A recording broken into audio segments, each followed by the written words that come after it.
नमस्कार प्यारे साथियों, मैं कुमार सुनील आपका अपने YouTube channel English by Kumar Sunil में आप सभी का स्वागत करता हूं। जैसा आपको पता है हमने एडजेक्टिव टॉपिक शुरू कर रखा था और काफ़ी टॉपिक्स हमने कंप्लीट भी कर लिए हैं, तो आप उन्हें प्लेलिस्ट में जाकर देख सकते हैं। और एडजेक्टिव टॉपिक में लगभग हमने सुपरलेटिव डिग्री को कंप्लीट कर लिया था और आज हम आगे चलेंगे। तो चलिए शुरू करते हैं आज की क्लास को। तो देखिए, नेक्स्ट आता है हमारे पास लैटिन वर्ड्स। ठीक है, अब देखिए, अगर मैं बात करूं इंग्लिश की तो इसमें मोस्टली वर्ड्स जो हैं अपने पास वो लैटिन्स के हैं। ठीक है, अपने इंग्लिश के अपने खुद के वर्ड्स नहीं है। एक ही अपने पास लैंग्वेज है पूरे इंडिया के अंदर जिसके पास अपनी खुद की ग्रामर है, अपने वर्ड्स हैं, वो है अपनी सबसे पुरानी लैंग्वेज संस्कृत। ठीक है, तो लेकिन बात करें इंग्लिश की तो इंग्लिश भी आप बात करो तो लैटिन फ्रेंच कुछ वर्ड्स से मिलकर बनी हुई है। तो लैटिन के कुछ वर्ड्स हैं वो जरा आप देख लीजिए, जैसे senior, junior, inferior, superior, major, minor, prefer, etcetera. ठीक है, तो भाई ये हमारे पास कुछ अपने लैटिन के वर्ड्स हैं। इनको आप बिल्कुल याद रखना, काफ़ी बार इनके ऊपर एरर आती रही हैं, तो याद रखना इनके साथ। जैसे मैं एक को उठा लेता हूँ, प्रीफर को उठा लिया मैंने। ठीक है, एक तो ये अपने साथ हमेशा किसको लेके आएगा, टू को। प्रीफर जो है अपने साथ किसको नहीं लेके आएगा, देन को। ठीक है, दूसरी बात, इनके साथ आप मोर, लेस, वेरी, ऐसी चीज़ें जिन्हें आप बोलते हो ना एनहेंसर, बढ़ाने या कम करने वाली, डिक्रीजर या एनहेंसर की चीज़ें, वो आप नहीं लगाओगे। ठीक है, जैसे मैं कहता हूं I prefer coffee than tea. तो I prefer coffee than tea. तो देखिए अपने पास आ गया प्रिफर, और प्रिफर के साथ हम देन तो लगा ही नहीं सकते, तो क्या लगाएंगे, I prefer coffee to tea. ठीक है, नेक्स्ट हम कह दें Ramesh is very junior to मी।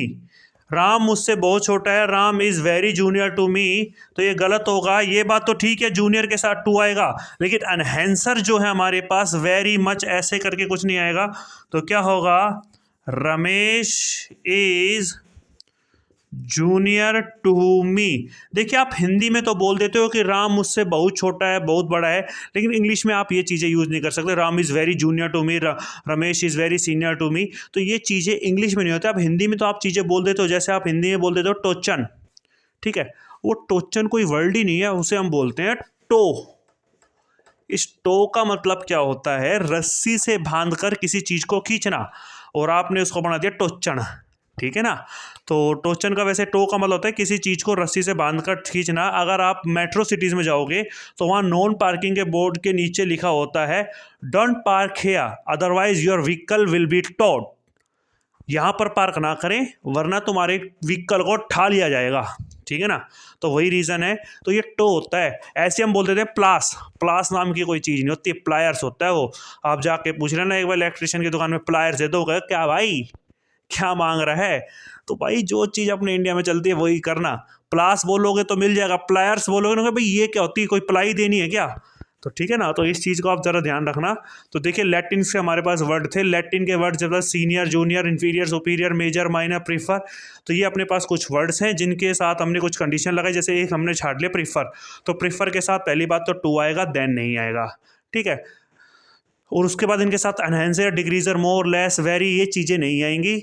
ठीक है, जैसे मैंने कहा I prefer coffee than tea, तो भाई प्रीफर है तो देन नहीं आएगा, आपने टू लगाया। फिर मैंने लिखा Ramesh is very junior to me, तो क्या होगा, Ramesh is junior to me. Very, much, less, more, ये चीज़ें नहीं आएंगी। ठीक है, चलिए भाई आगे चलिए चलते हैं।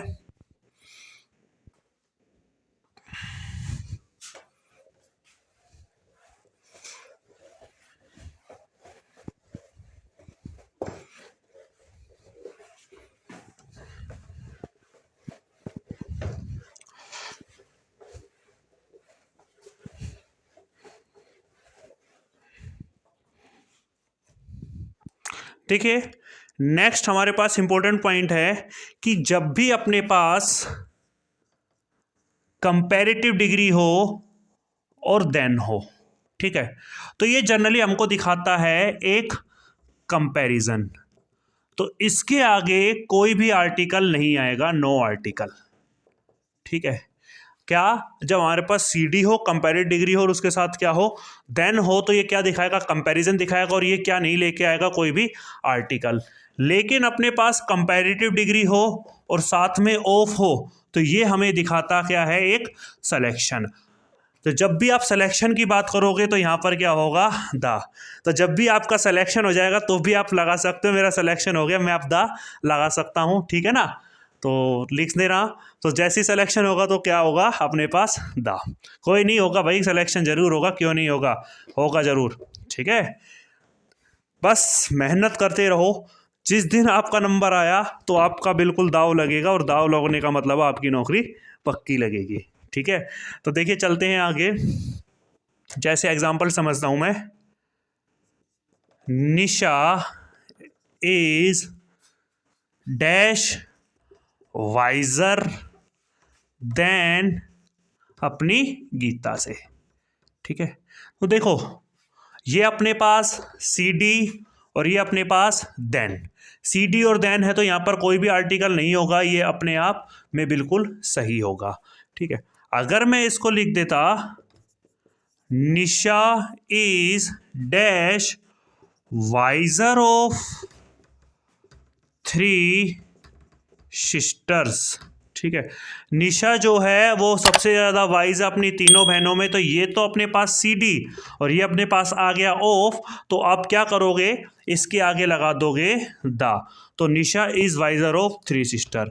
अब एक होमवर्क भी मैं आपको दे देता हूँ, HW, ये तो CW था, पता है ना, CW क्लास वर्क बचपन में मिलता था ना, CW, और ये अपना होमवर्क है, इसको कमेंट सेक्शन में बता देना।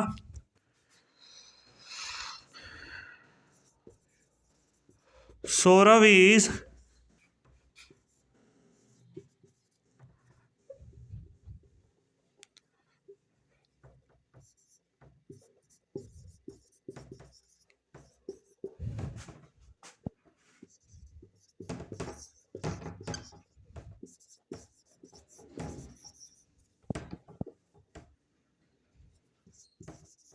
लो, ठीक है, Saurabh is braver than his Elder brother, ठीक है।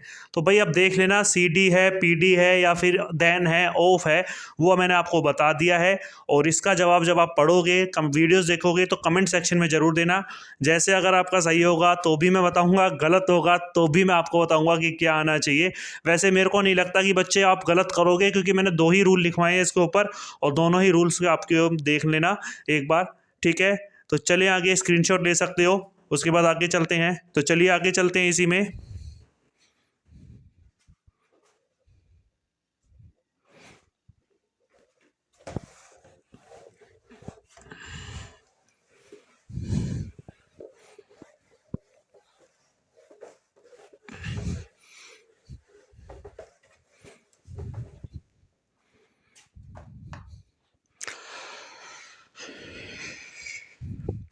देखिए, जो नेक्स्ट पॉइंट है वो भी काफ़ी इंपॉर्टेंट है अपने पास।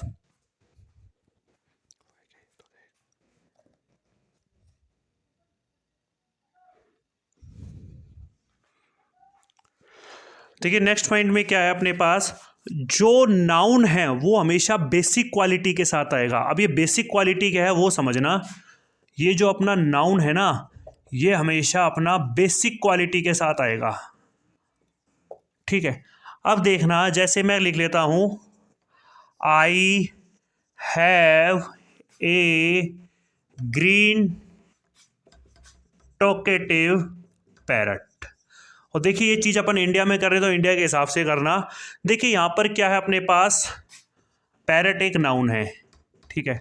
अब अपने यहाँ पैरट मतलब तोते की मेन खासियत क्या होती है, बोलने वाला होता है या हरे रंग का होता है। तो अपने यहाँ बेसिक क्या है, बेसिकली अपने पास ग्रीन कलर के तोते मिलते हैं। तो आप इसको गलत करोगे, आप यहाँ पर इसको लिखोगे, I have a talkative green parrot.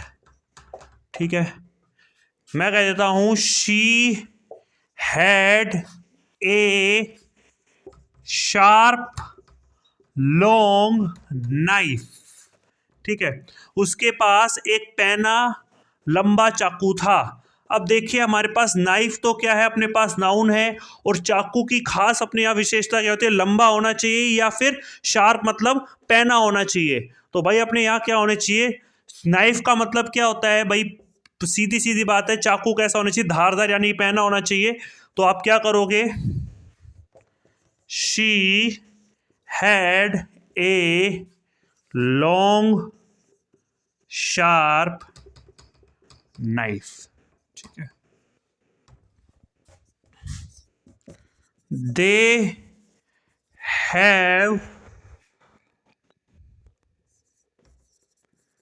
Black long hair. ये अपना भाई HW, CW तो मैंने करवा दिया, ये अपना CW था, CW का मतलब क्लास वर्क, और ये अपना आ गया HW। तो देखिए अपने यहाँ जो बाल होते हैं उनकी बेसिक क्वालिटी क्या होती है, लंबे होने चाहिए या काले होने चाहिए। तो ये आप खुद बताओगे कि इसमें हमको क्या करना है, लॉन्ग करें पहले या फिर ब्लैक करें। ठीक है, क्योंकि हेयर अपने पास क्या है, अपने पास ये अपने पास नाउन है, और नाउन भी कैसा है, अनकाउंटेबल है। तो वही 3 कंडीशन आपको याद होनी चाहिए। वैसे क्या इनके साथ एस या ES लगाकर इन्हें आप प्लूरल नहीं बना सकते, दूसरा वर्ब कैसी ले सकते हो, सिंगुलर ले सकते हो, और तीसरा इनके साथ आर्टिकल ए या आर्टिकल एन का यूज़ नहीं होगा। तो ये 3 रूल्स मैंने आपको काफ़ी बार बताए थे, काफ़ी बार जगह पे यूज़ भी होते हैं, noun pronoun subject verb agreement, काफ़ी जगह ये चीज़ें यूज़ हुई थी। तो चले भाई आगे। तो देखिए यहाँ पर हमने क्या देखा, यहाँ पर हमने देखा जो नाउन है वो किसके साथ आता है, अपनी बेसिक क्वालिटी के साथ आता है।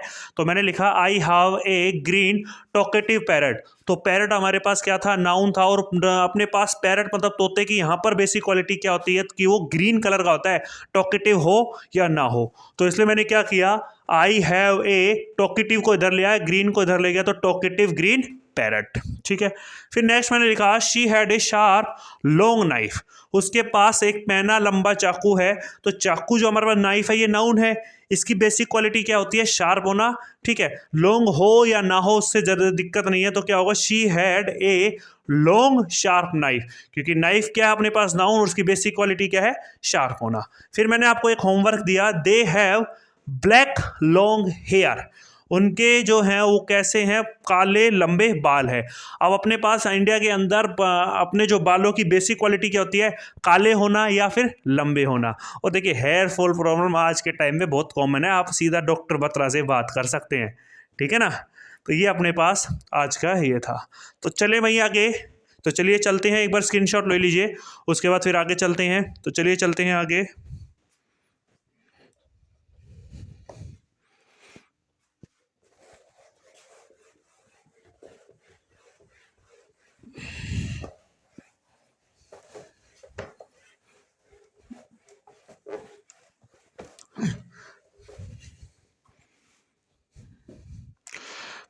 देखिए नेक्स्ट पॉइंट जो है इंपॉर्टेंट पॉइंट है, सभी एग्जाम में उसमें 1 या 2 एरर आती रही हैं। नेक्स्ट जो पॉइंट है वो है अपने पास एल्डर और ओल्डर को लेकर।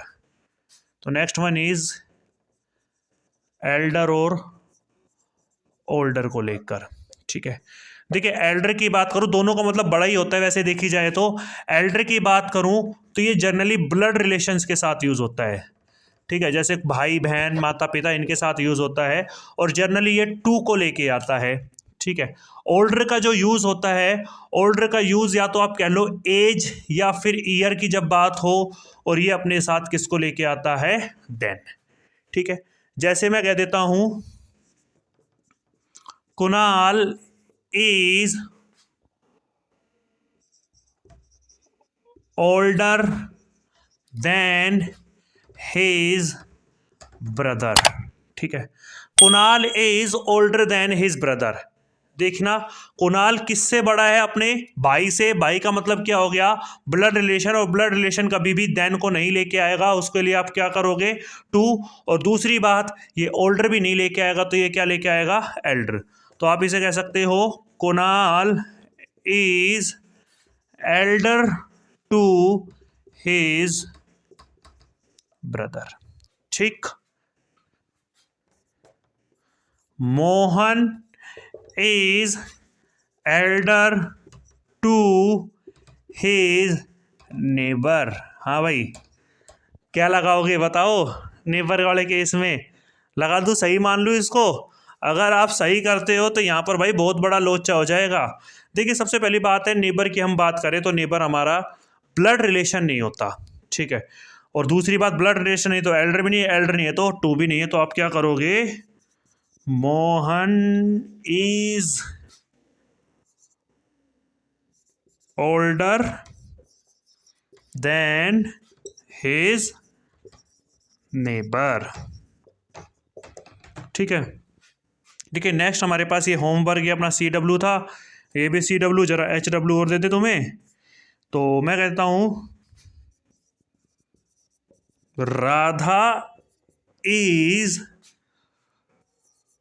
एल्डर या फिर ओल्डर देन या फिर टू मनीषा बाय 5 years. ठीक है. अब मैंने लिख दिया राधा इज एल्डर या फिर ओल्डर देन या फिर टू मनीषा बाय 5 years. ठीक है. चलो मैं इसको समझा ही देता हूँ, फिर आप कहोगे कि यार समझाया नहीं. तो देखो, अब इस क्वेश्चन को देखें तो हमें कोई रिलेशन नहीं दिख रही. ना तो उसने बताया नेबर है, ना हमें बताया ब्रदर है, मदर है, क्या है. ठीक है. लेकिन उसने ये लिख दिया बाय 5 years. ठीक है. मतलब क्या दे दी? एक एज दे दी या फिर टाइम दे दिया. एज दे दिया या फिर ईयर दे दिया. ठीक है ना. तो कभी भी आपके पास रिलेशन ना दिया हो और एज या फिर ईयर करके ऐसा कुछ दे दिया गया हो, तो आप एज और ईयर का मतलब यहाँ पर क्या लगाओगे? ओल्डर. तो क्या हो गया अपने पास? राधा इज ओल्डर देन अपनी मनीषा से बाय 5 years. ठीक है. तो देखिए, आज हमने क्या पढ़ा? एल्डर और ओल्डर के बारे में बता. एल्डर का मतलब क्या था? ब्लड रिलेशन, और ये अपने साथ क्या लेके आता है? टू. जबकि ओल्डर का मतलब हमने क्या लिया था? एज या फिर ईयर से जब हम कंसर्न करेंगे, और ये अपने साथ क्या लेके आएगा? देन. या आप कह सकते हो जब आपके पास नॉन ब्लड रिलेशन और ब्लड रिलेशन ना हो. फिर हमने लिखा था कि भाई Kunal is older then his brother. Kunal अपने भाई से बड़ा है, मतलब ब्लड रिलेशन है, तो ओल्डर की जगह एल्डर और देन की जगह टू कर दिया था. फिर हम नेक्स्ट पर आए थे कि भाई मोहन जो है, Mohan is elder to his neighbour. भाई पड़ोसी अपना ब्लड रिलेशन थोड़ी है. पड़ोसी होने का मतलब क्या? लड़ो, खून पियो, जो भी करो, लेकिन ब्लड रिलेशन नहीं है. ठीक है. अगर आप ब्लड रिलेशन कर देते हो ना तो बहुत बड़ा दिक्कत हो जाएगी यहाँ पर. ठीक है. कई सवाल उठ जाएंगे. तो मोहन इज एल्डर की जगह ओल्डर, देन की जगह टू, और ये अपना नेबर. अब मैं कह दूँ राधा इज एल्डर या फिर older than to Manisha by 5 years. अब देखिए, इस सेंटेंस में आपको कोई रिलेशन नहीं दे रखा, बता भी नहीं रखा कि भाई ये ब्लड रिलेशन है फिर नॉन ब्लड रिलेशन है, लेकिन टाइम दे रखा था. टाइम क्या था? By 5 years. तो यहाँ पर एज या फिर ईयर आप कंसर्न कर सकते हो. तो क्या होगा? Radha is older than Manisha by 5 years. ठीक है. तो भाई आज की क्लास में इतना ही. जो अगली क्लास होगी वो एडजेक्टिव की लास्ट क्लास होगी. उसमें हम बचे हुए सारी चीज़ों को पढ़ लेंगे. जैसे उसमें आएगा little, uh little, few, uh few, the few, वो चीज़ें हम इसमें पढ़ेंगे. तो अगर आप चैनल पे नए हो तो वीडियोस को लाइक कीजिए, चैनल को सब्सक्राइब कीजिए, और वीडियोस को काफ़ी जगह पर शेयर कीजिए, ताकि जिन बच्चों को दिक्कत होती रही है इंग्लिश ग्रामर में, तो यहाँ पर 0 लेवल से बिल्कुल आपको इंग्लिश को सिखाया जाएगा. ठीक है. और जितने भी अपने पुराने एस्पिरेंट्स हैं वो अपनी स्टडीज़ को कंटिन्यू करते रहें. देखिए, आगे काफ़ी चीज़ें हैं. अब हर जगह आपको इंग्लिश के वेटेज मिलने लग गया है, तो इंग्लिश को आप एज अ स्कोरिंग भी स्कोर लेकर चल सकते हैं अगर आप ध्यान से पढ़ें. तो आज की वीडियो में इतना ही. कल फिर मिलते हैं इसी उत्साह और उमंग के साथ. तब तक के लिए bye, good night, take care.